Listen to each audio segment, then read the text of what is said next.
Okay, thank you everyone present here, and I wish all a fruitful and enlightening seminar, and I encourage you all to participate and engage in the meaningful discussion and embrace the spirit of unity and harmony through this event.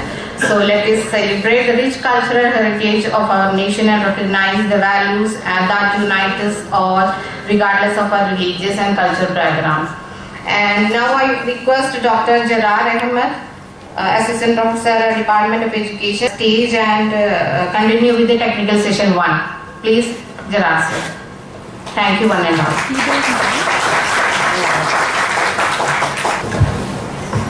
अस्सलामु अलैकुम। Technical session 1 में हमारे guest हैं professor Shagufta Shaheen madam, OSD 1। आप बात करेंगी role of education in Ganga Jamuni तहजीब।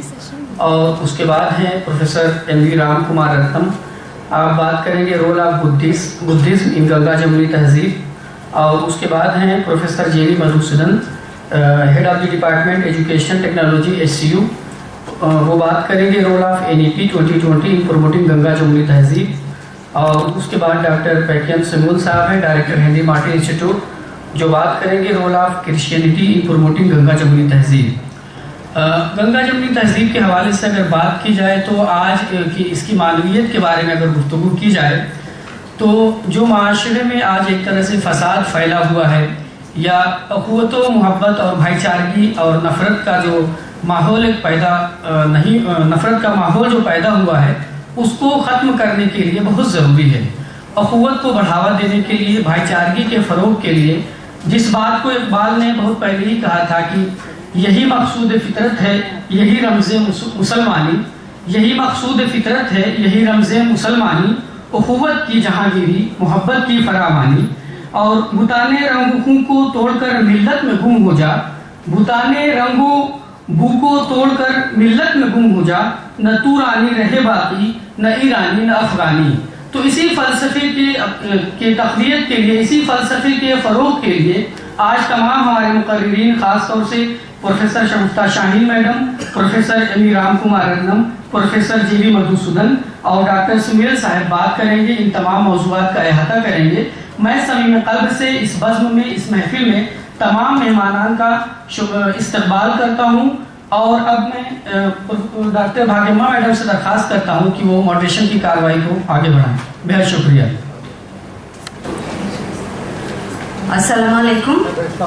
एक रोज़ा क़वामी सेमिनार के पहले टेक्निकल सेशन में मैं डॉक्टर बोस्का भाग्यम्मा आज सभी का इस्तक़बाल करती हूँ। आज का सेमिनार गंगा जमुनी तहजीब के उन्वान से मुनक्किद है, जिसकी बेहतरीन मिसाल मुझे मनु में देखने का मिलती है। इस टेक्निकल सेशन की हमारी पहले मेहमान मुखर्रिर professor Shagufta Shaheen madam OSD 1 Manu है, जिसका मुख्तसर सा तारुफ पेश करने का मुझे मौका मिला है।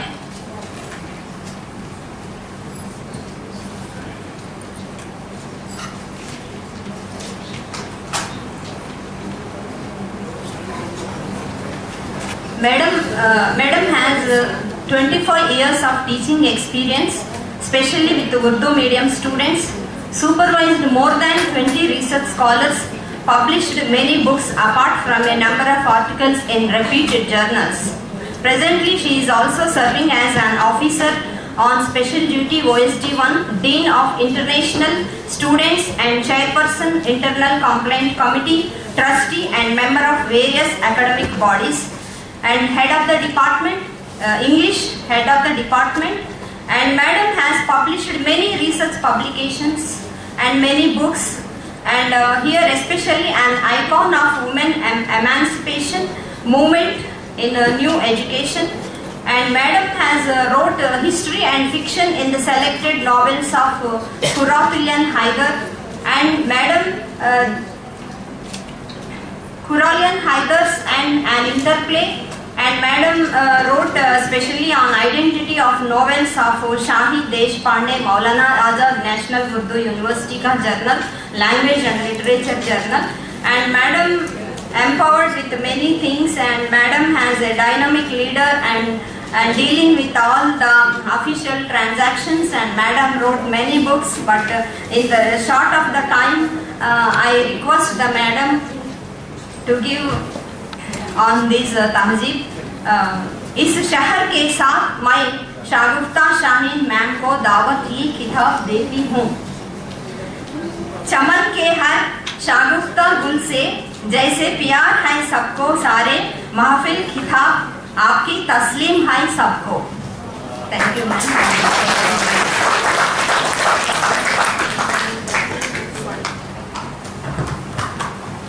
शुक्रिया प्रोफेसर महमूद सिद्दीकी साहब. Good morning, Assalamu alaikum, members of the dais and the esteemed guests and faculty of education. I was just discussing with Registrar Saab that the education department is blessed that you don't have to ask for students of other departments to attend the seminar. The department itself is so huge, the faculty itself is so vast that the hall is filled with your own department. And that is the great accomplishment, because not just Maulana Azad University at the macro level, but the Department of Education at the micro level is an example of composite culture, which is the Ganga Jamuni TAHZEEB. Vice Chancellor se shuru hote hue, who represents the Ganga, coming to MANUU in Hyderabad, which represents the Jamuna, I think is the best epitome of Ganga Jamuna TAHZEEB that we have here in MANUU. The role of मुझे जो topic दिया था, the role of literature in Ganga Jamuni TAHZEEB. So I have just taken some examples, and English के होने के बावजूद, because I am from the Maulana Azad Urdu University and my language is, mother tongue is Urdu, I somehow am trying to get into Urdu, though I recite ashars, I am not very good at it, so please bear with me, because I can't compete with those who are, whose subject is Urdu. So please, I am taking examples from Urdu literature to make my point about how Urdu literature, Urdu writers promoted religion through literature, religious harmony through literature. So the coming of Muslims to India brought face to face two socio-cultural entities that had hitherto negligible previous interactions. Subsequently, the complex interaction at all levels between those professing the Islamic faith and the indigenous population resulted in a two-way cross-fertilization of ideas and beliefs that wrought perceptible changes in both cultures. So both cultures were equally affected by this cross-fertilization, so when coming together of two different cultures, which was referred to by Huntington as the clash of civilizations. The process of interaction is obscure, but it had enormous repercussions for the development of a distinct culture, which is often referred to as Ganga Jamuna TAHZEEB.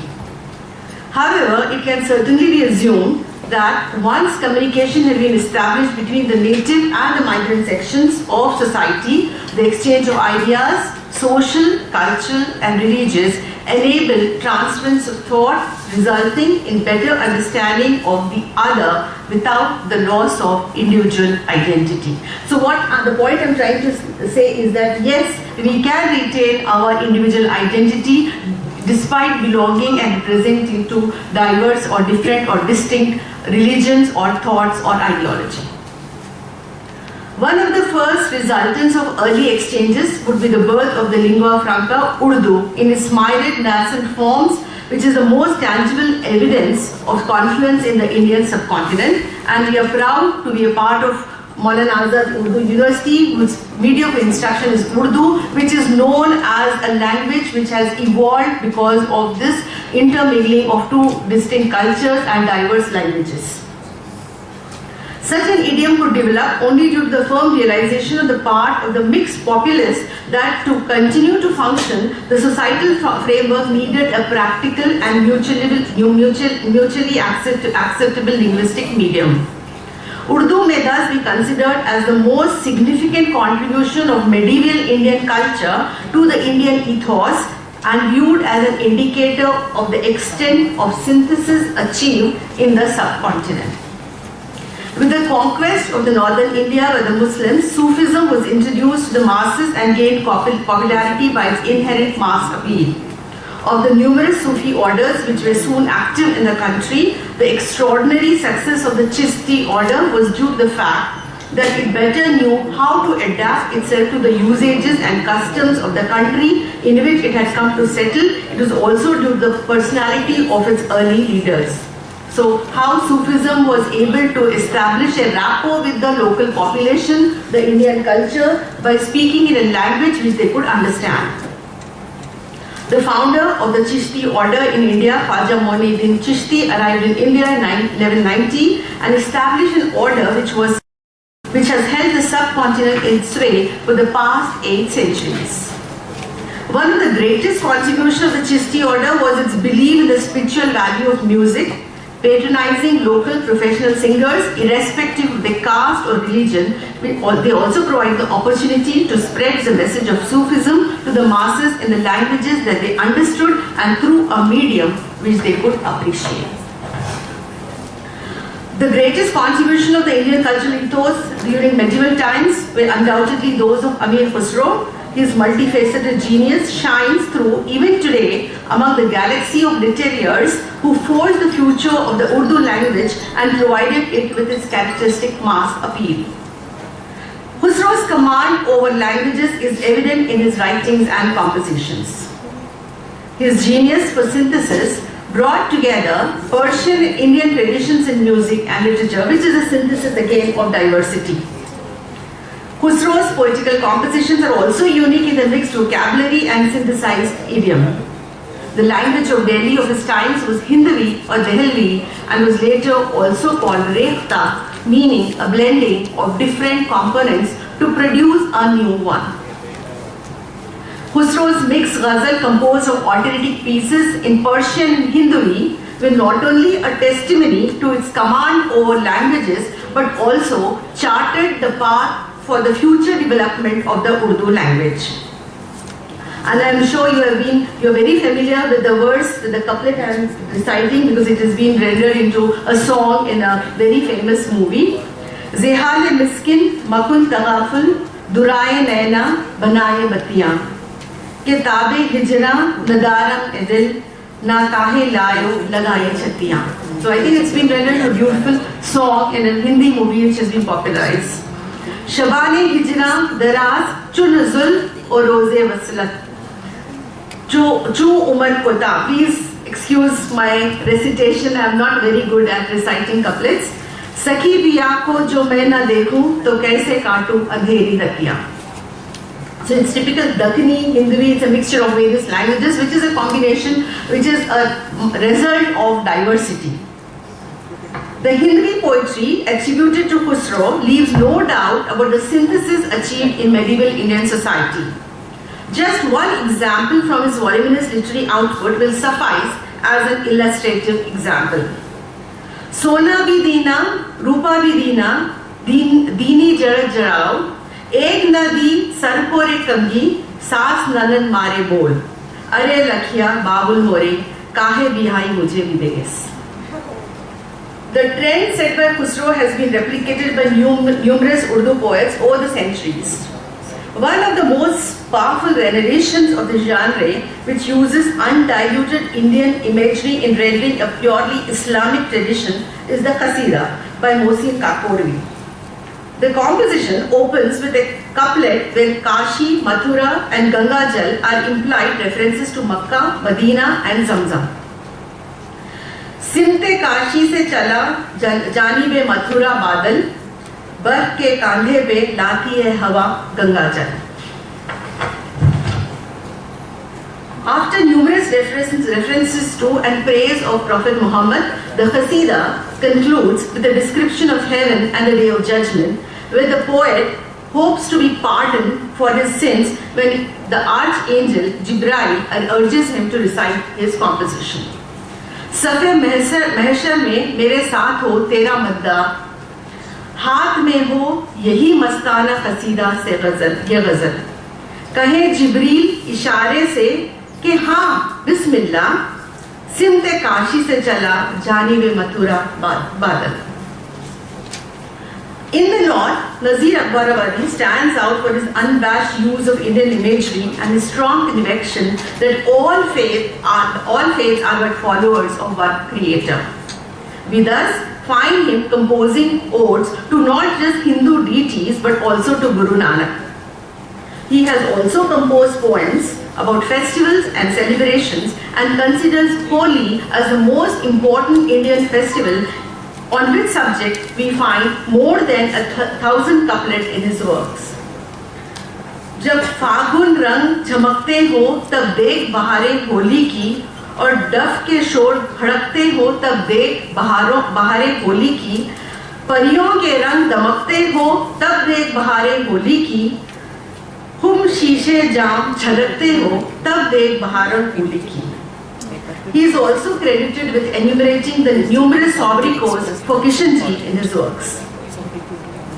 Maulana Hasrat Mohani, the renowned poet and freedom fighter, was famous for his participation in the Janmashtami celebrations of Mathura Vrindavan.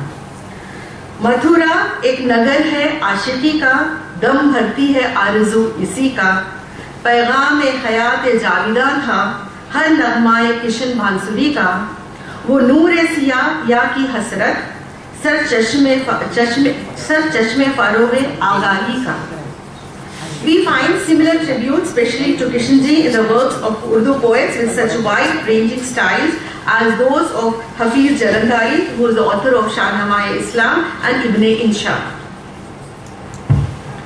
Synthesizing the concepts found in Persian mystic poetry, which portrayed the sole and omnipresent creator as being embodied in all divine and material manifestations, with Kishan Bhakti traditions of considering the creator as the sole beloved, Sufi poets of India found no difficulty in building up a unique repertoire of nomenclature where the creator could be addressed as Ram or Kishan.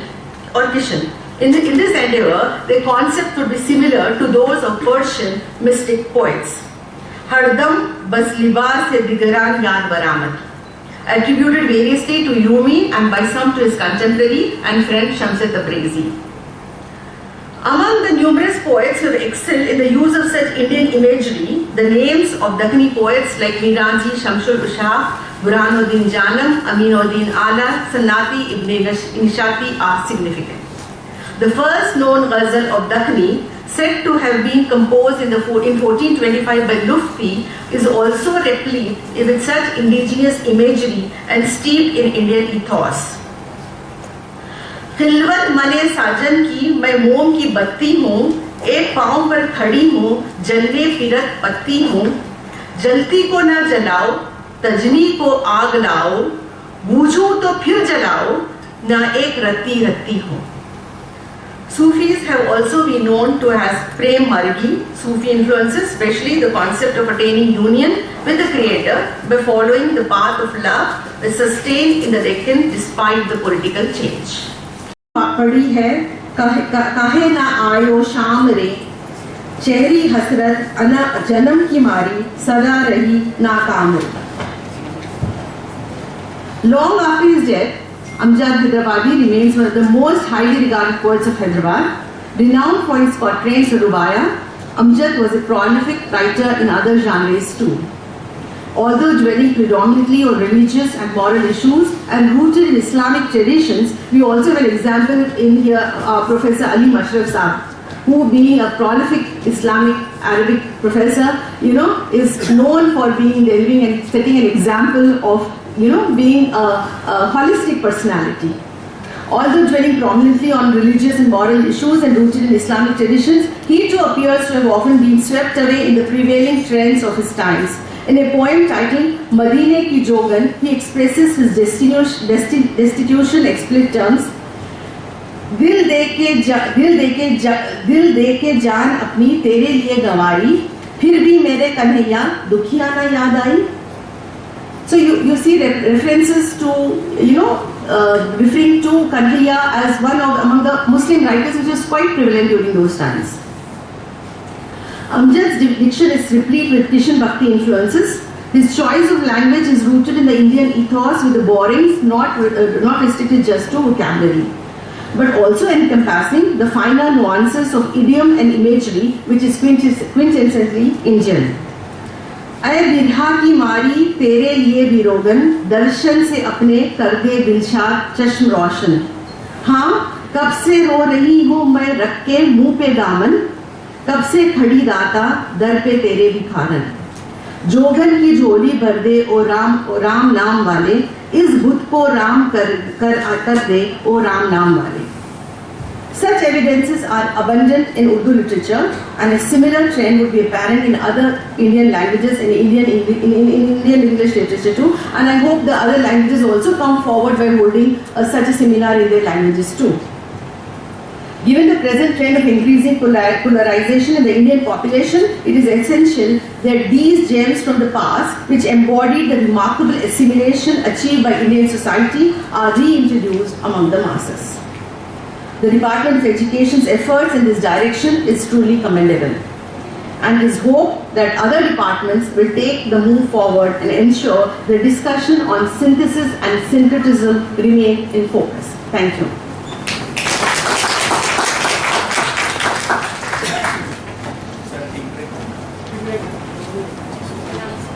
Professor Madhusudan sir from Hyderabad Central University, welcome you for this seminar sir.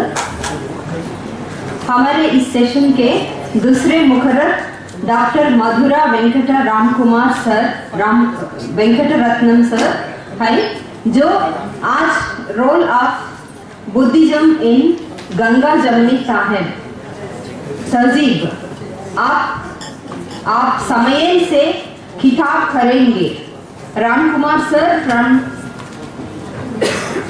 Doctor Madhura Venkat Ram Kumar Ratnam sir is a professor, Center for Mahayana Buddhist Studies, and his area of specialization is Triveda Buddhism, Philosophy, Metaphysics and Ethics. And sir is did from MPhil from SV University, Tirupati, Dukkha in Indian Philosophy with special reference to Buddhism. And his PhD topic is the concept of suffering dukkha in Indian philosophy with special reference to early Buddhism from SV University, Tirupati. Sir has many research areas, interests and research qualifications are there, many, and the concept of suffering dukkha in Indian philosophy with a special reference to early Buddhism. Sir has guided MPhil and PhD thesis, awarded 35 PhD thesis and 2 books and 31 articles, and 5 books were edited by Sir. And he is a resource person in Dukkha in Indian Philosophy, UGC refresher course, Department of History and Archaeology, Enjiranga University, Acharya Nagarjuna University, the concept of causation in Buddhism, and he delivered talk on Buddhist value and contemporary society, Humanities Association, Hindu College, Nagarjuna's Madhyamika Philosophy, endowment lecture delivered on Nagarjuna, 9th January 2005, Ananda Buddha Vihar Trust, Mahendra Hills, Hyderabad. Sir has awarded secured university first rank in philosophy at PG level in SV University in the year of 1980, secured university second rank in B.Ed SV University 1984, and Sir has awarded UGC junior and senior research fellowship for doctorate program in 84-88. Sir was a consultant Buddhist tourist circuits with Tata Consultancy, EMRC film on Buddhism in Andheresa, and Buddha Purnima project Government of Andhra Pradesh, awarded Best Teacher 2017 by Government of Andhra Pradesh. Honors conferred secured university first rank in philosophy at PG level SV University in the year 1980. Sir has awarded many things, a lot of biodata is there. 4-5 pages are there, so it is time consent. I am requesting sir, please sir, मैं आपके दावत खिताब देती हूँ sir. Thank you. Please.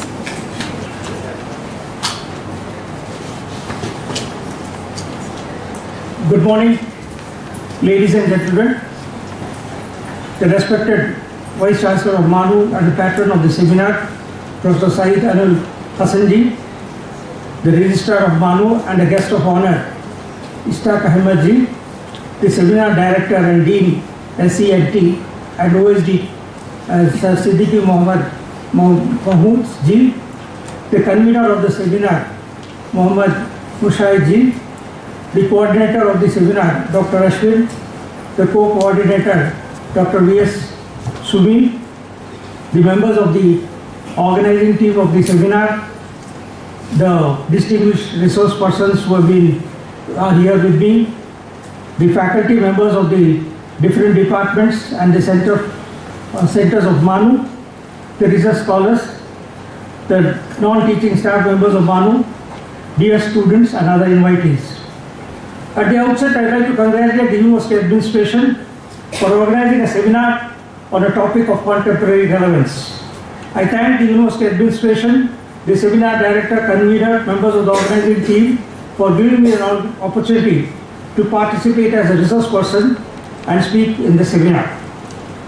My talk will be mostly confined to Buddhism and communal harmony, because I think the Ganga, Jamuna, TAHZEEB as it is known, is more about communal harmony. And my talk will be consisting of 5 sections. One is a brief introduction on the Ganga, Jamuna, TAHZEEB. Then the second section will be on communal harmony. That is, I am taking the predicate and later on going to the subject, its definition, significance and the constitutional provision, the Indian constitutional provision. The third will be a section on Buddhism, factors of its origin and the main tenets. The fourth section will be on the means of attaining communal harmony as enunciated in the Buddhist text. And the last will be the state of peace attained by practicing communal harmony, that is the state of Brahma Vihara. So, without wasting time, let us go ahead with the topic. Namo tasya bhagavato arahato samsambuddhasya. Next slide, please. As it is said, this Ganga Jamuna TAHZEEB is not a ritual to be observed in conversations. In fact, it is the sole force to be harnessed in conduct. The Ganga Jamuna TAHZEEB culture is not a mere tolerance of difference, but a heartful embracement of diversity.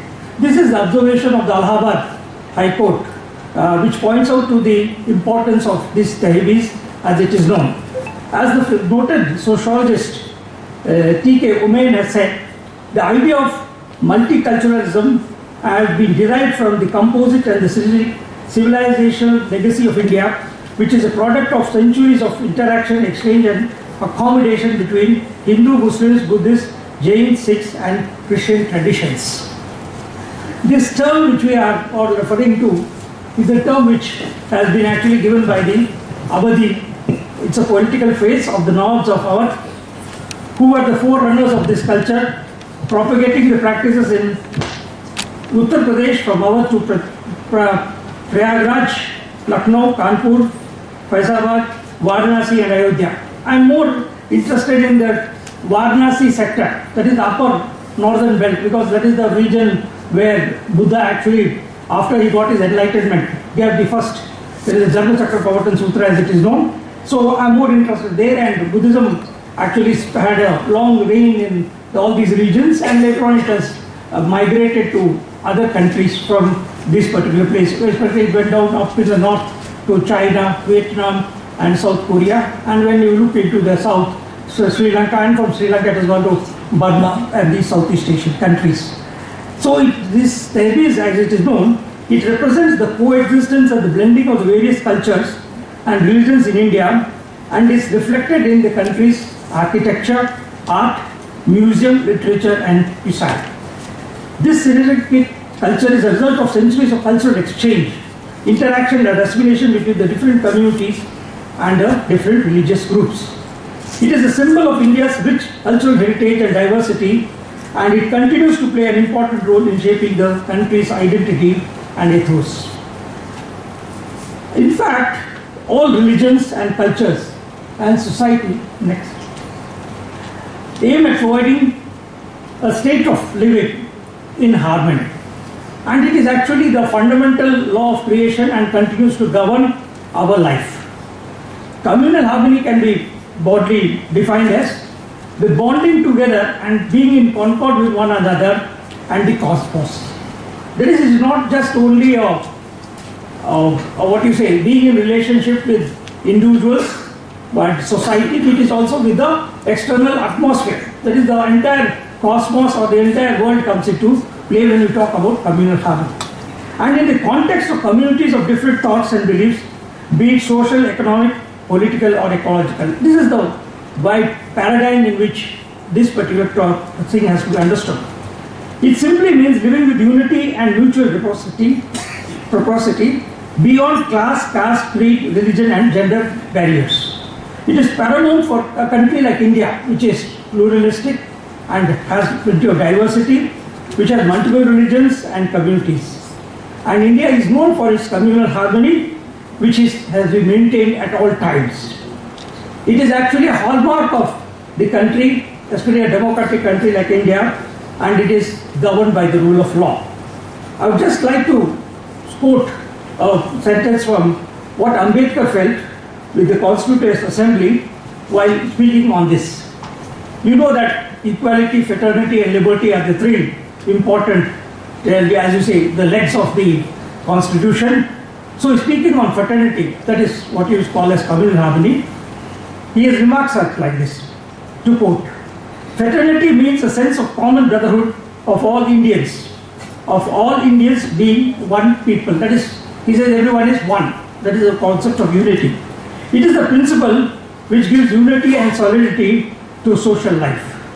For fraternity can be a fact only when there is a nation. Without fraternity, equality and liberty will be no deeper than the coats of paint. So he says that the Constitution will work only when these three basic principles are put into operation. So the founders of the Indian constitutions emphasize the objectivity of fraternity in the preamble in order to establish both the dignity of the individual and also the unity of the nation. These are the two standing principles based on which the fraternity concept was introduced. In fact, in the Constitution of India, if you look at Part 4A, Article 51A(e), it goes on to say, it gives a very important fundamental duty. It shall be the duty of every citizen of India to promote harmony and the spirit of common brotherhood among all the people of India, transcending religious, linguistic and regional or sectional diversities. So, for achieving this goal of fraternity, as given in the preamble, there is a need for an emotional bond with territory, its culture and traditions and the common ancestors. This is in brief about what I have done by communal harmony. Now I'd like to go into my main theme which has been allotted to me is about Buddhism and how does it deal with this problem of communal harmony. So Prince Siddhartha, as you know, was one of the born in the kingdom of Sakya. It's in the northern sector, almost near Nepal, and later came to be known as the Gautam Buddha. In the 6th century BC, came to an age in the land of kingdoms, tribes and varnas, that is meaning social class or caste. It was a time where people's life was strongly determined by their social status, family occupation, cultural identity and gender. Now, naturally, I'd like to go into the factors which led him to undertake philosophical inquiry. Not to mean that there was no philosophical thought or तत्व शास्त्र या दर्शनार्थ के बिल्कुल नहीं था, ये मतलब नहीं है, दर्शनार्थ थे और तत्वशास्त्र था, पर मेरा क्या कहना है कि क्यों बुद्धा को एक और आलोचना आया, क्यों एक और सिस्टम के बारे में उसको सोचना पड़ा, उसके बारे में मैं बात करना चाहता हूँ. So the factors for his philosophical inquiry. So the prevailing darshanas, darshana is the term we use in Sanskrit for systems of Indian philosophy. Though they started with solving the problem of suffering, that is dukkha as it is known, but gave importance to the transcendental aspect. That is, they opened their discourse with talking about dukkha, but later on they went on into what is known as the transcendental, what is the state of liberation, what are the means of liberation and all this. They never confined themselves to the problem of suffering in the empirical sense. As you know, we philosophers, we talk of three levels of reality. The transcendental, and then we talk the empirical level, and then you talk about the psychological level or the level in which we dream level as it is known. So, and further there is another problem also. most of the systems of darshanas which were there were dependent on the authorities of the Vedas. And it was apaurushaya. Its authority could not be challenged. So there was no discussion, rational discussion or a debate or discussion about any philosophical issue. This was one of the major issues which I think even Siddhartha at that time felt it was a big lacuna. And then naturally next, the Vedic or the Brahmanical systems were essentially ritualistics. Yagas and yagnas involving the sacrifice of animals, the donating of food, grains and wealth was supposed to be a means for which a person could get liberation, which means that only the rich could afford it, whereas the poor and the majority of the people in the society were deprived of this particular chance of getting liberation. That next was that even in the Brahmanical caste, it was only the men or the boys who were given the opportunity or eligibility to study and attain liberation. So again you can see a concept of inequality which was very much prevalent in that day society. So the lack of equality and equal opportunity to study the religious texts, thereby attaining moksha for other classes and women was ruled out. This is a very, you can say, a disparity which was almost existent at that time. And finally, the religious texts were in Sanskrit. And the language of Sanskrit was only taught to the people in the agraharams or you say gurukulas. And this particular, there were boys, another thing was there, and they had to be born in a Brahmanical caste, that was another thing. And then this was known as Guhu Vidya. I know my friend Mansur is feeling a bit uncomfortable, but these are facts of history, you have to bear with it. So let us come to so he had he underwent he was not happy with the various philosophical schools. He studied Sankhya and he studied yoga, Kalpachara and others. And then he was not satisfied with the explanations they were giving for the problem of suffering. And so he left his house and then his family and he started his journey. And after 6 long years of trying out meditation, which was the only technique that was available, tapas and other things, he was able to finally attain enlightenment.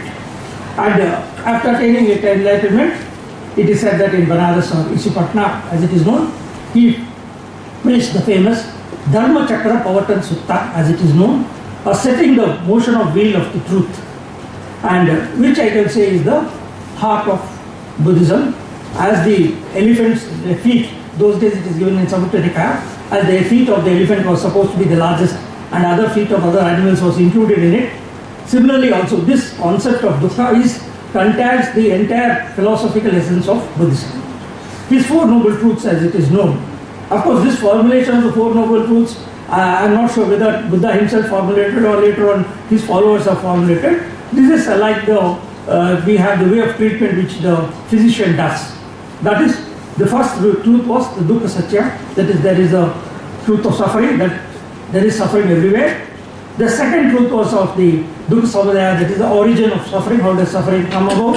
The third was about the stage of liberation, about the cessation of suffering, dukkha nirodha, as it is known as the state of nirvana. And the fourth is the stage leading to the cessation of suffering, dukkha nirodha gamini pratipada. My lecture here, because it is confined with communal harmony, I would just only deal mainly with the first and the fourth truth. And if there is any other thing which you feel like, you can ask me and I will give you further explanation. I will start here by deciphering the word dukkha, because we as students of of Buddhism would like you to study the etymology of the word. Etymology is very important for a person to know. So dukkha is dukkha, as it is known in Sanskrit, is a compound of two words, du and kha. The prefix du is used in the sense of vile or kuchita. It signifies something bad, disagreeable, uncomfortable or unfavorable, whereas the suffix kha is used in the sense of emptiness or tucha. It signifies emptiness of the or unreality of the entire phenomenon. So dukkha stands for something which is vile and imaginary, and Buddha Ghosha, the commentator who has written the famous Visuddhimagga, goes on to say that it is the opinion that things are all impermanent, harmful and devoid of substantiality and are characterized otherwise by ignorant people, that is Puthujana as he says. It leads to pain and suffering और दुख. So actually आपको जरा सा हिंदी में मैं अनुवाद कर देता हूँ. अब जब दुख का मतलब क्या है कि जब कोई वस्तु या कोई चीज़ है या भावना है उसको आप अपना लक्षण देते हैं और सोचते हैं कि इस चीज़ में ये लक्षण है, पर थोड़े से समय के बाद में आपको क्या पता चलता है कि ये लक्षण जो आपने दिया वो स्थिर नहीं है. दैट इज स्थिर मीन्स इट्स नॉट इटर्नल. वो चेंज हो रहा है और वो अनित्य है. तो उसका जो लक्षण है बदल गया है. तो उसका कहने का मतलब क्या है, बुद्धघोषा कह रहे हैं कि जो लक्षण चीज में नहीं है वो लक्षण आप दे रहे हैं, उसी लिए आपको बाद के जिंदगी में आपको दुख होता है. तो दुख का जो मतलब है यही है कि you are doing wrong characterization of lakshanas or characteristics to an object which does not exist in it. Now coming to the first noble truth, as I told you, the first noble truth is jarapi varnam jarapi marnam dukkham. That is the entire verse goes on like birth is suffering, old age is suffering, death is suffering, sorrow, lamentation, grief, despair are suffering, separation from one's living is suffering, not getting what one desires or wishes is suffering. In summary, it is the fivefold aggregates of attachment that are suffering. With the fivefold attachment means आपका जो body, it is referring to the body. That is what you see in broad sense. You can say, you say self. If I ask you what the self is, आपका हम क्या है तो आप कहेंगे मेरा अहम मेरा शरीर है कहेंगे. तो the self here stands for the psychophysical complex of Nam Rupa, as he has spoken in his text. Now what are the five? The Rupa Skandha, that is the external properties which constitute the body, and then the psychological paradigms. Vedana, that is your feeling component. Sankhara means samskara, that is the impression aggregate. Shankha means the aggregate wherein abstractions are formed and wherein you take a perception and then you try to define the various activities which you do out of the perceptions. And finally, the aggregate of Vijnana or Vinana as it is known, that is your consciousness. Coming to the next important part which actually deals with communion and harmony is the eightfold noble path. As it is known, a right view, samadriti, samasankalpa, samavacha, samakamanta, samajiva, samavyayama, samasati, samasamadhi. Now I will go into the part as to how do we go about achieving communion and harmony. It has, as you know, the basic Buddhist literature is divided into three main parts. One is the Vinaya, which deals with the monastic rules and regulations. The second is Sutta Pitaka, which deals with the various discourses which Buddha gave in different places during his visit. It is like a discourse or like you can say a debate with the common people in that particular village, and after debating with them, he tries to explain the philosophical concept in the native language. That is why the Pali is the language of the primitive peoples of Magadh. He doesn't use Sanskrit, he uses the word Pali or the language of Pali, which the common people could read and write, and so that they could understand his philosophy rather than depend on somebody else to know the philosophical truths of others. So let us see the means. So the first mean, as I told you, is samadhi, that is right view. It is the realization that all things are impermanent and nothing has a self or individuality. That is, most of us try to stick to an object or stick to any idea thinking that it is permanent.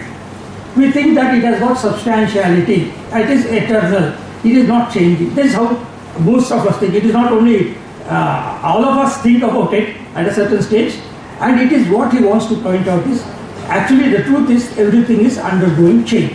So the change is the, or universal flux is the principle of life, is what he wants to underline. So he rejects the 64 doctrines which were prevalent at that particular time, and which is, the one end we have the schools of eternalism, the Shashatvad, and the other the streams of Uchedavad. He says both of them are unwise, and these paths will not lead you to liberation, they will lead you to more of suffering, he felt. So he says the right views is of two types. One is the mundane right view, lokya samadhiti, and the right view of personal responsibility for one's own deeds, kama sakata samadhiti. That is, you should you will have two types of right views. The views which you speak in the empirical world, which is applicable in the empirical world, and the second truth is the truth of the deeds which you do. It is your deeds which go on to define your future, is what he wants to say. In the first stage is right view. The next stage, he says, is right understanding. It is the right understanding of the principle of karma. Karma, as it is here, is the Pali word for karma, and it has the decisive impact on one's conduct. So one's character and conduct is always decided by how one acts in society and the resultant which he gets generated. So realizing one's own deeds eventually rebound on ourselves, determines our destiny in future lives, and we are motivated to abandon defiled mental qualities like raga, desha, moha, and also bad conduct. So instead of we should be inspired into good conduct and develop wholesome qualities like araga, adesha, amoha. This pattern is reflected in the structure of the Noble Eightfold Path, where is right speech, right action, and right livelihood. The next important phase which he has prescribed for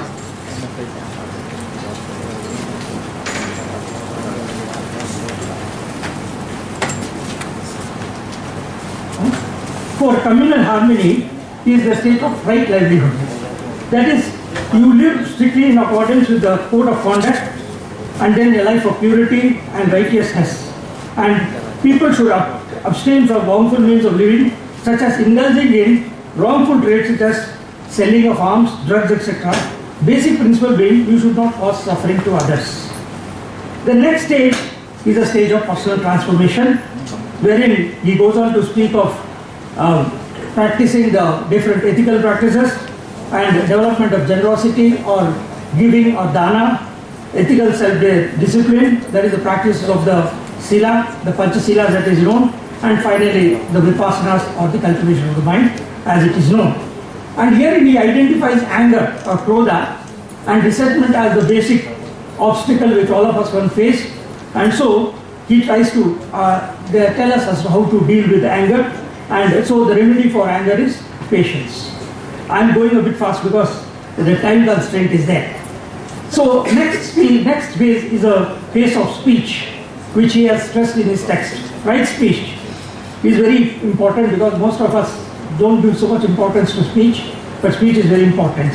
You should know how to speak, participate in debates, and the language in which you use, and how to participate in debates at all are another important aspect which he has stressed is the way to develop communal harmony.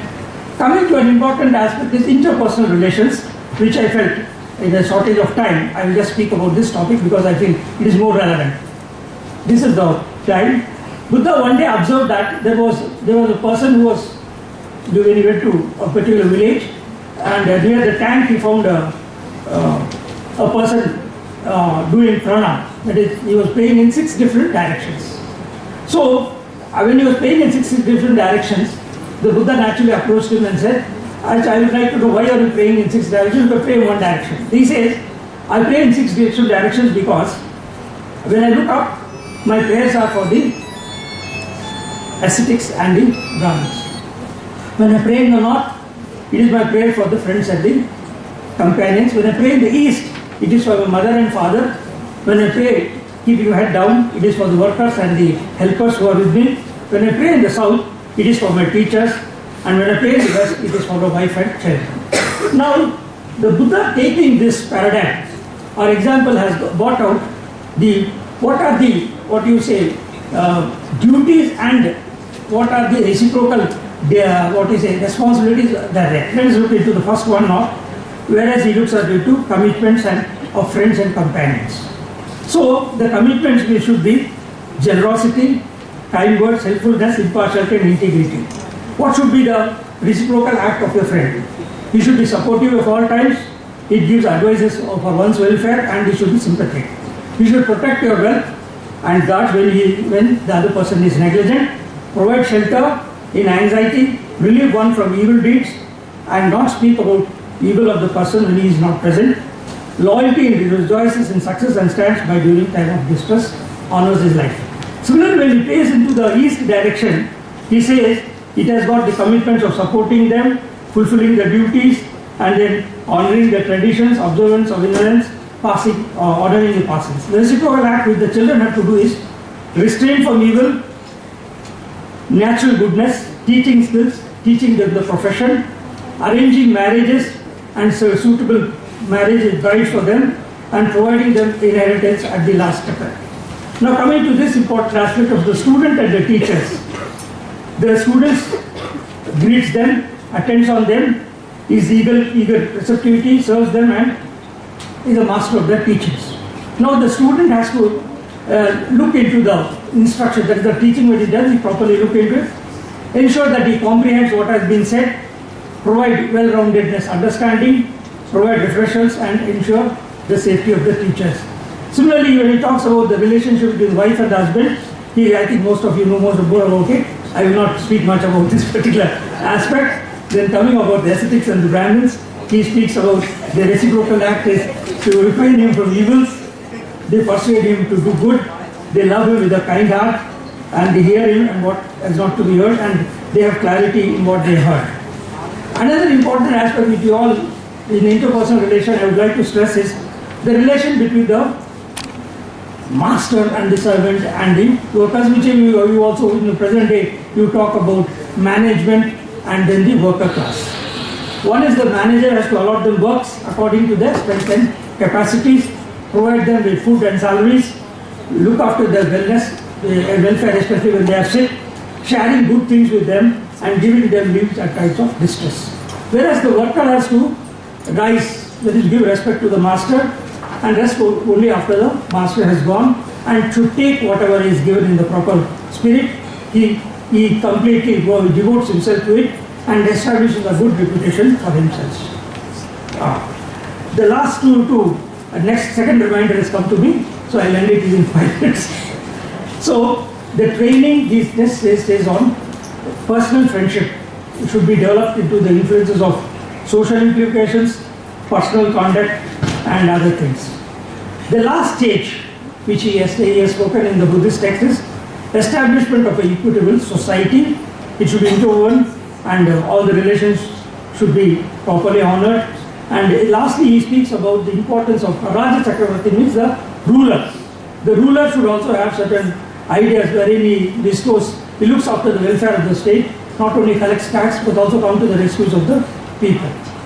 Now, naturally the question arises as to what would be the state in which, if suppose you follow the various means which the Buddha has given, this state would be a state of peace or Shanti. And this Shanti is of two types. One is the inner or the individual's peace, and the other is the external peace, and both are interrelated, and we will have a discussion later on if it is required. And finally, now what is the state which the Buddha wanted on the earth or in society, which is defined as the Brahma Viharas. He doesn't use the word Brahma in the sense of the Upanishads. Here he is talking Brahma as the sense of a higher state of living. It should have the 4 virtues, the virtues of love and friendliness, Metha as it is written, or Mitra as you say in Sanskrit, compassion or Karuna, sympathetic joy or Mudita. Sympathetic joy is very important. You should be able to rejoice when another person also gets something. This is a thing which we should cultivate, which is very important for us to enjoy, to be a part in others, welfare or whatever he achieves. And then last is to always generate the activity of equality and impartiality, which he says as the Upeka. So thank you, and I know it has been a short presentation, but due to the paucity of time, I could not make a detailed presentation. But in case you want any clarification, or it will be very welcome. And I also thank the organizers for giving me the opportunity, and the university administration for giving me an opportunity. Since it's almost 5 years since I left my regular teaching in the university. So in the university, you know how professors teach. Professors teach without looking at the watch. I just recollect an incident in Delhi University when I was a student. Most of the students would sit like you, and the teacher would look up and say, okay, you are 120, so you would say, how did you like my lecture? You will say, very nice, very nice, very nice. then immediately we used to say, I know most of my lecture was OSD, that is overhead transmission. That is, the entire thing was told, but nothing went in. So I hope my talk was not like that. At least 5% must have gone into your, up to भीजन घुसावा सोच रहा हूँ और धन्यवाद करता हूँ. Thank you.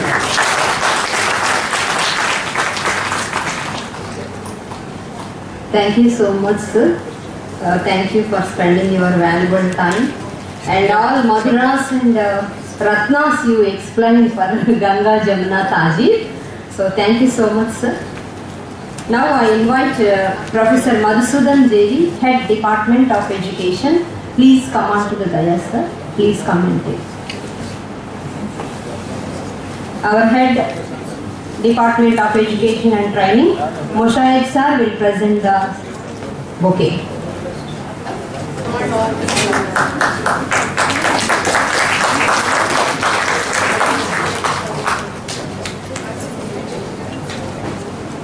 Thank you, Moshaid sir. Not new for me to introduce Professor Madhusudan JV, Head Department of Education. Earlier I introduced him from Osmania University many times.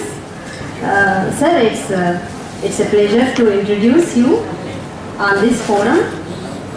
Sir also worked for Northeastern Hill University, Meghalaya, and also National Institute of Rural Development and Panchayat Raj at Hyderabad. He is currently member Educational Research and Innovations Committee (ERIC) of NCRT and member Academic Advisory Committee of NIOS for Swayam platform.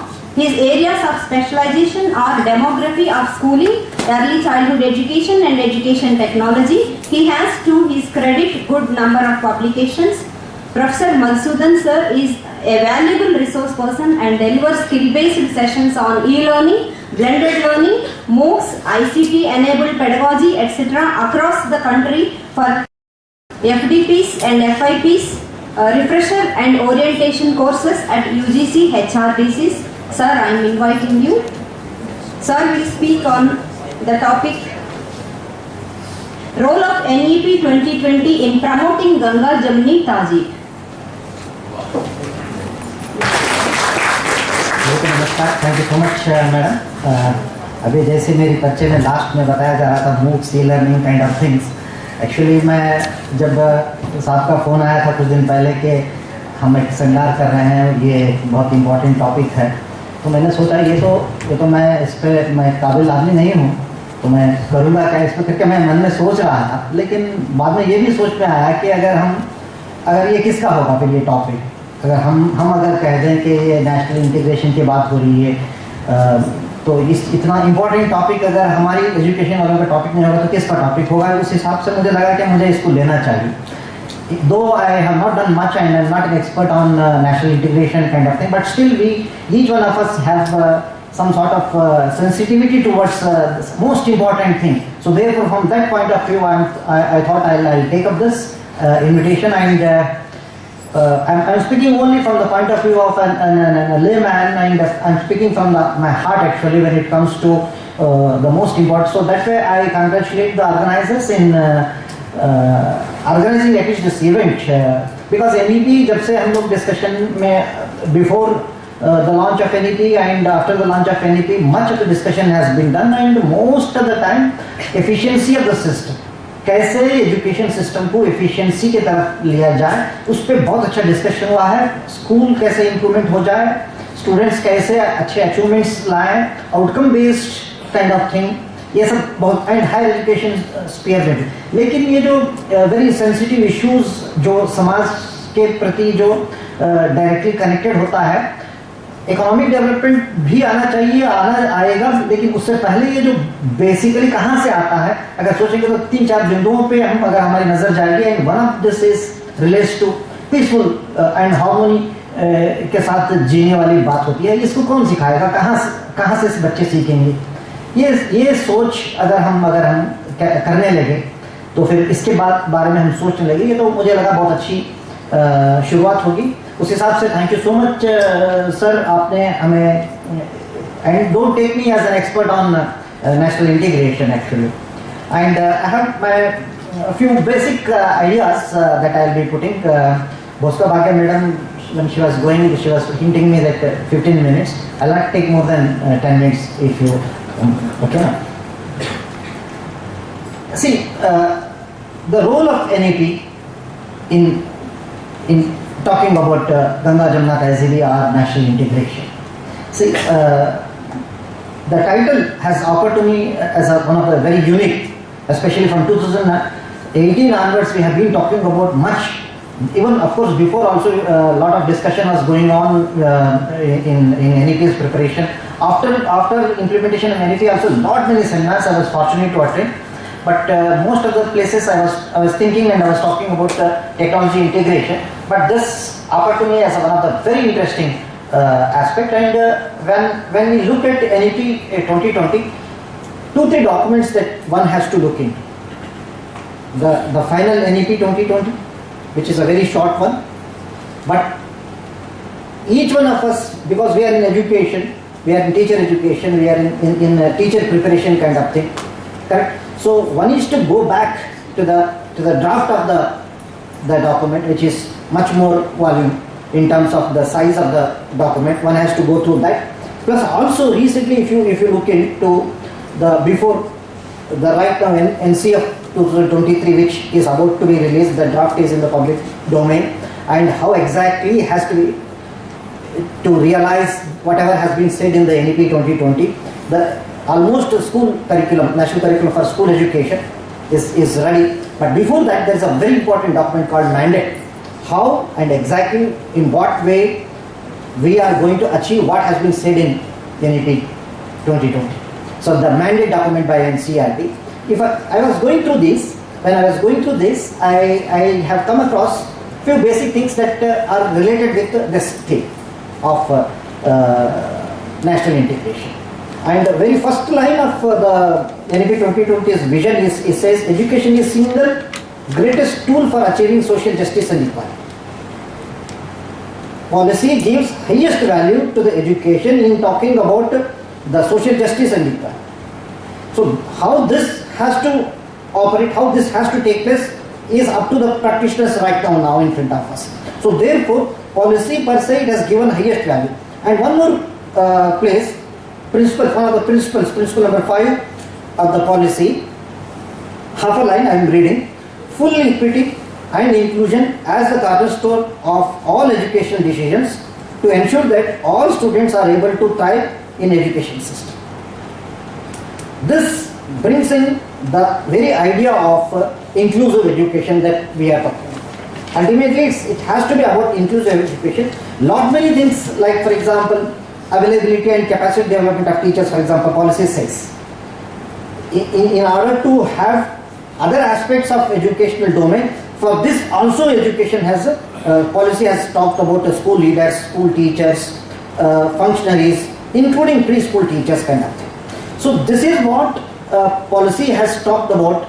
Now, when policy has talked about this, when we say in order to achieve this, in addition to all other objectives of the policy, if you look from the point of view of parents, let us say parents are sending their children for what?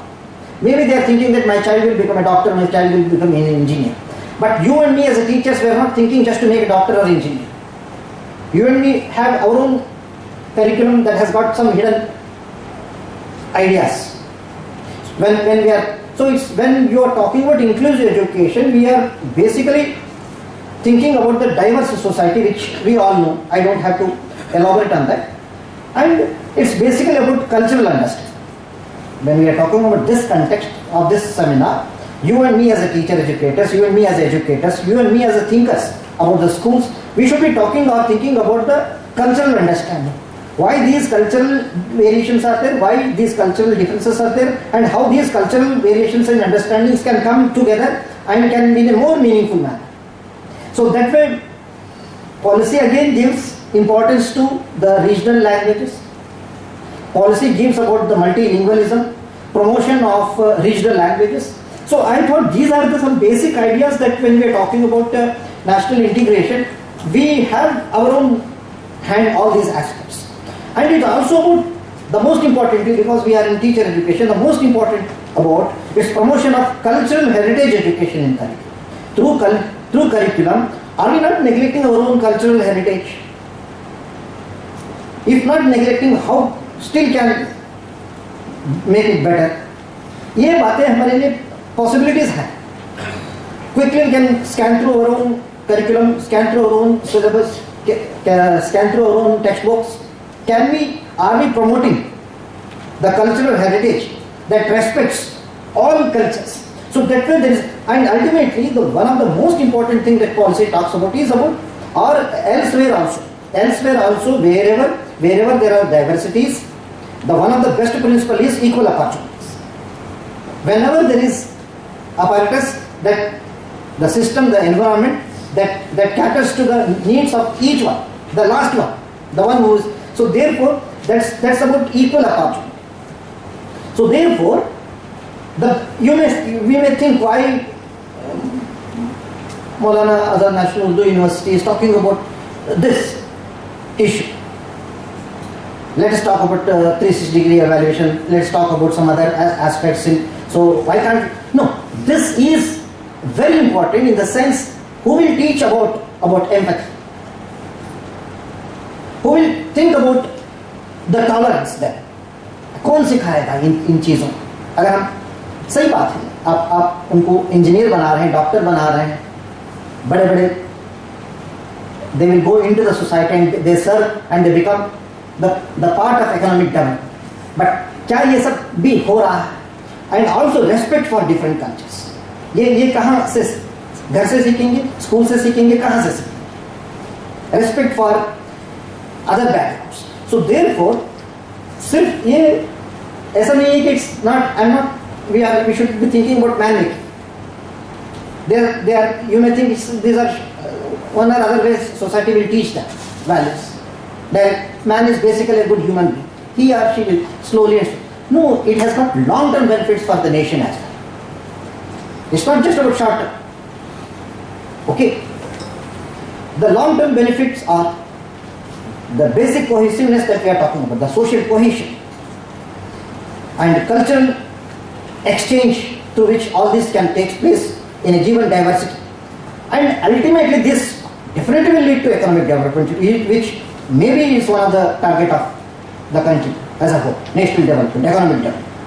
Unless peaceful existence, unless harmony, I don't think so we will be moving towards an economic progress. Even if we achieve, if we don't have harmony, if we are still, then therefore I thought these kind of national building and progress can definitely take place, but it has to happen this. Tell me so? Huh? Sir, please be comfortable. Sir, please No. be comfortable. Oh, no, I'll see you. I teach, just coincidentally, I was thinking how I can relate myself. I teach comparative education. In comparative education also, we do lot many teacher education aspects. But first time I was trying to scan through how this issue can be taken or try to understand from point of view of this. Then let us, we all know, but I'm just putting in front of you the example of Canada, for example. The kind of inclusive education they have, the kind of educational system they have for the indigenous people, for immigrants. Okay, what they have done is simply inclusivity, and in the text they have cultural understanding and equal opportunities and bilingualism. Canada, for example, French and English as well. And quickly मैं बताता हूँ example Singapore की. I'm not going to the detail, the diversity of the Singapore. आप देख लीजिए यहाँ पर the texts are heavily loaded with racial harmony and religious harmony. The Singapore, for example. We have very good example of South Africa. South Africa, what they have done is, quickly what they have done is, they thought to overcome the historical divisions. Whatever divisions they had in the past, they said, okay, now onwards let us do this way. So the policies, the inclusive policies of education, and they decided to go for quality education. Ultimately, they said, no, nothing doing, let us have quality education, let us, whatever has happened, let us not talk about the history divisions. And the best example is Malaysia, for example, we have in front of us. So I'm not going into the details, but only 2 minutes. What actually can be done has to be done. That's more important. See, I think 4 levels we can think of. One is policy level. Policy level, policy has thought about this, and policy has gone into very great details of. Now, the next thing is how good we are in implementing. At implementation level, if we go for whatever has been thought about, okay, it's just a thinking. Policy is about thinking. Now that has to be translated into action. So for this, you need to ensure proper implementation. You need to allocate the resources. You need to monitor, and you need progress. You need to see, and you, if at all, especially I'm talking about the national integration. If any barriers, this is very important. Definitely there could be barriers. If there are any barriers that are coming in way of being inclusive, policy should be make sure that they are removing those barriers. And at students level, 4 levels, policy student levels, they are the driving force for whom the policy has been done. They have to embrace, they have to take this as a positive note. They have to go for the understanding of the diversity. For example, we have in universities we have Ek Bharat Shresth Bharat program, the cultural exchange. They come to, so I'm not going into the details of such programs. We have possibilities. Then we have teachers, we have educationists. This is the time, especially teacher education departments, we are preparing teachers, correct? So we have a great opportunity to translate this idea into our teachers. And 2 departments of education have a great opportunity. When Sir called me, I was going through the books volume where national integration research very less has been done on this. Sociology of education, under sociology of education we have chapters, and there I saw very little attention has been given. Now onwards I thought this can be a new chapter in giving a new understanding to national integration, the topic. Other domains also need attention. I'm not challenging about that, but this very important thing which has got from a peaceful to the progressive towards when we are going. So we as a departments of education, we can give for MA dissertations, PhD, thesis kind of thing. Very less I was going through. So I thought I could go on, but still I thought I'll stop here. So with this, I once again congratulate the department. It's one of the biggest department मैं बताता हूँ पूरी India में. मेरी आज सौभाग्य मेरी है कि मैं पहली बार मानू में आया हूँ. इसके लिए मैं बहुत खुश. I am very happy actually. And बगल में ही रहते हैं हम HCU. आपके डिपार्टमेंट के मुकाबले में हम छोटे डिपार्टमेंट, हम छोटे भाई हैं, आप तो बड़े भाई हैं. तो हमारी भी इंटीग्रेशन होता रहे, इसके लिए मैं फिर आना जाना चलता रहेगा. तो with a very positive note, I once again congratulate the entire team who have organized this wonderful theme, and I'm looking forward, sir, the way about the Dukha, which is very important thing, and I'm looking forward to other speakers as well. Thank you so much once again.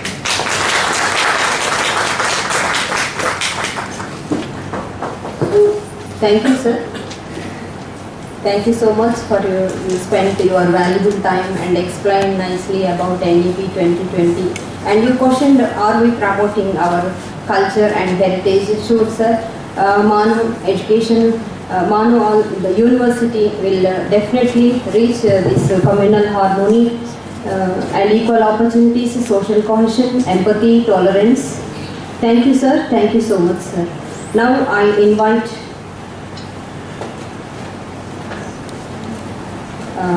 Pakyam P. Samuel, sir, is a priest. Please come and occupy the chairs.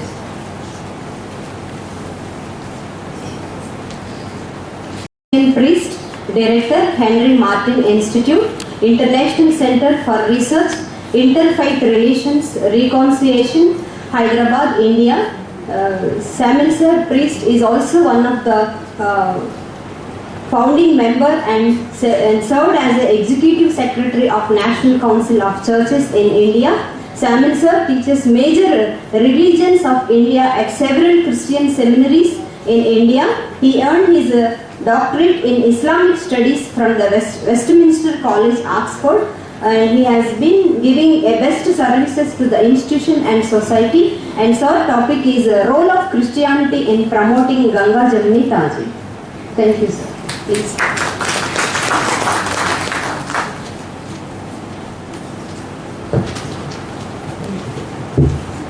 Thank you. As usual, I thought I would be isolated, but I think Professor MANUU Sahab has very apologetic in his keynote, and he said the title may sound like Hindu-Muslim harmony, but Christianity is also included. Thank you very much for that apologetic note. I've been asked a couple of questions when I came here. The first one was, what are you doing for Manipur?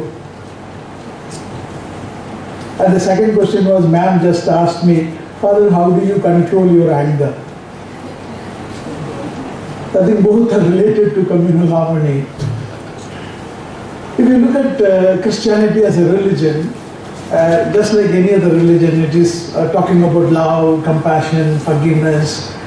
It talks about how you value your neighbor and how do you promote forgiveness and reconciliation. And it also talks about how do you do justice. This is like any other religion. Christianity talks. But then when it comes to the actual Christianity as a faith community, as a religion, when it comes to India, if you look at in 57 AD, one of the disciples of Jesus, Thomas, comes first in 57 AD to India. And he comes to the Malabar coast, Kerala.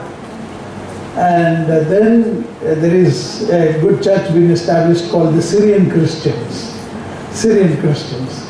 They never percolated into the rest of the country. They remained in Kerala, Malabar coast.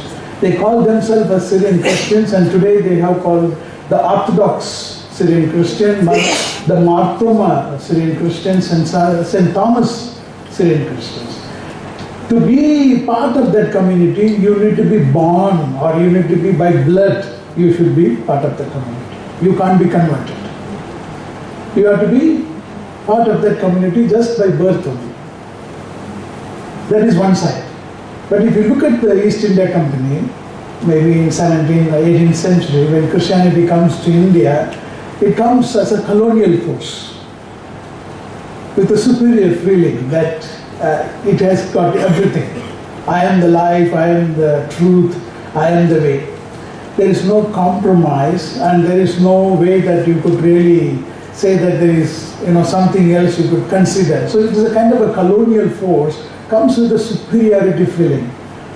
And then whoever comes along with it, they think that the entire world has to be converted to Christianity. Everyone has to be Christian. So a kind of a conversion attitude was there when colonial Christianity comes. But when it comes to post-colonial, you will see a very, very big difference, particularly in India. The question was asked is epistemology. What is the source of your knowledge? How do you claim that what you know is truth?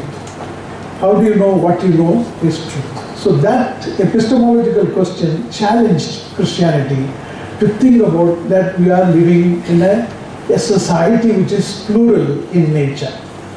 So plurality for us is nothing new in India. It is taken for granted. It was a coexistence. But pluralism, which invites us to engage in dialogical coexistence, was requiring us to know about the others better. I stand as a witness. I'm a Christian priest, but then I studied Islam. I had done my Arabic, I went to Cairo, and I had done Arabic sincerely. Then I took my doctoral program as Islamic studies. So that itself is an engagement to know that we are interested to know the other faith sincerely. But that happens because Christianity again was working on three things. One was exclusivism, inclusivism, and pluralism. See, these three isms. But then again, people like Aloysius Peres, who is in Sri Lanka, ask this question: who are you to exclude others? Or who are you to include others? Or what are you talking about ism in the sense of pluralism? So he gave a new terminology. He said living encounter. Every day there is a new encounter. And when you have this living encounter, how are you going to face it? Or in other words, he said, how orchestrated, we can orchestrate a kind of an interfaith dialogue, a reconciliation movement, or we can have a seminar such as this, where we have some sort of cosmetic value to say that yes, we say from this particular faith this, or we say from this particular faith this one, and then we stop. But then how do you respond accidentally? So moving from orchestrated response to accidental response. How do we respond accidentally? Today what is happening in Manipur, definitely Christian community will say, oh, we love our neighbors and we have this peace and justice. We also work on reconciliation. But then deep in the heart, are we secure enough? Are we, we're worried about this entire conflict situation. How are we going to resolve this conflict situation is a big question. So, is it coexistence is good or dialogical coexistence good? So post-colonially, Christianity began to think on this thing. So you have health in hospitals or schools, and many other institutions began to be developed where people of all faith community can come together and engage. But more than this, I would say as an academic family or as an academic community, we at Henry Martin Institute, we call International Center for Research, Reconciliation, and also we call it as a, relations, interfaith relations. So in that perspective, as Henry Martin Institute, we are engaged in increasing the quality of our differences. We are engaged in increasing the quality of our differences. I think the academic community should be engaging in that. We will engage in increasing the quality of our differences. That is one of the post-colonial activity that we do. But in coming to the terms of anger, in Christianity we have something called sacrament. And there are two different communities. One is the Anglican, the other one is the Catholics. The Protestants, particularly the Anglicans, they have only two sacraments. One is called the baptism, the other one is called the Eucharist, the Holy Eucharist we call it. And the Catholics have 7 sacraments, just like Professor said. It is about birth, death, and many things that we are not able to comprehend, are the philosophically big questions.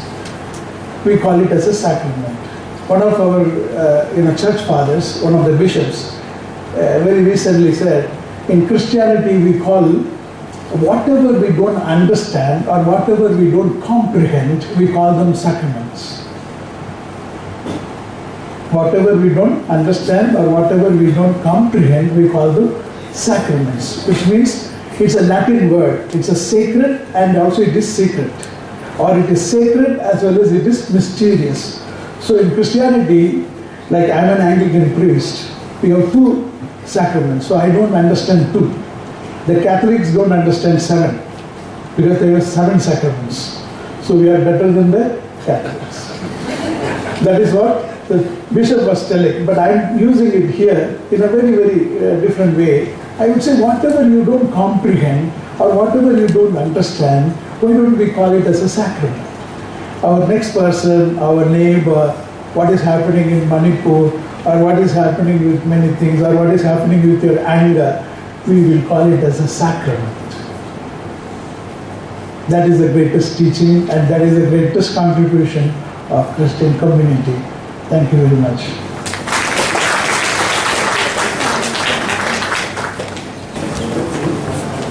Thank you, sir.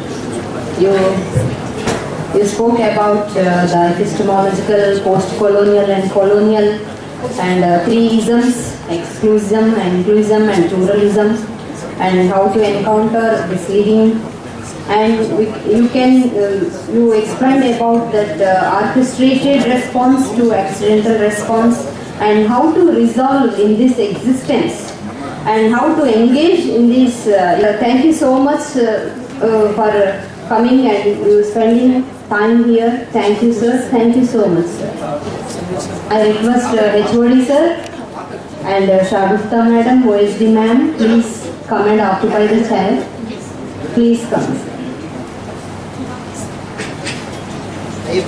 I request all the resource persons.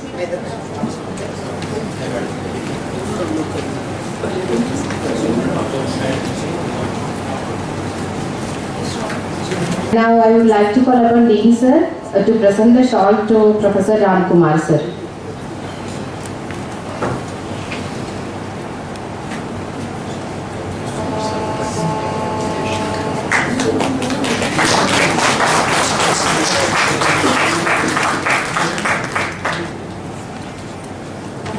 Thank you, sir.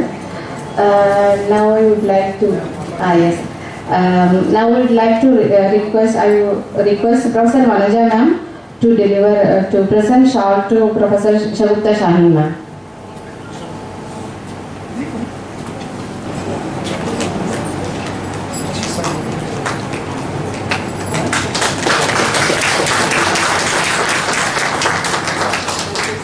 Thank you, ma'am. And now I request Professor Vikharanisa ma'am to present shawl to Professor Madhusudan sir.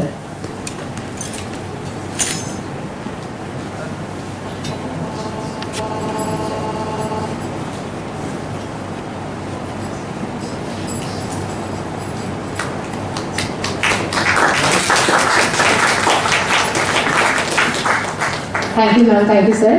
Now I request respected HOD sir, Professor Muhammad Muchai sir, to present the shawl to Samuel sir.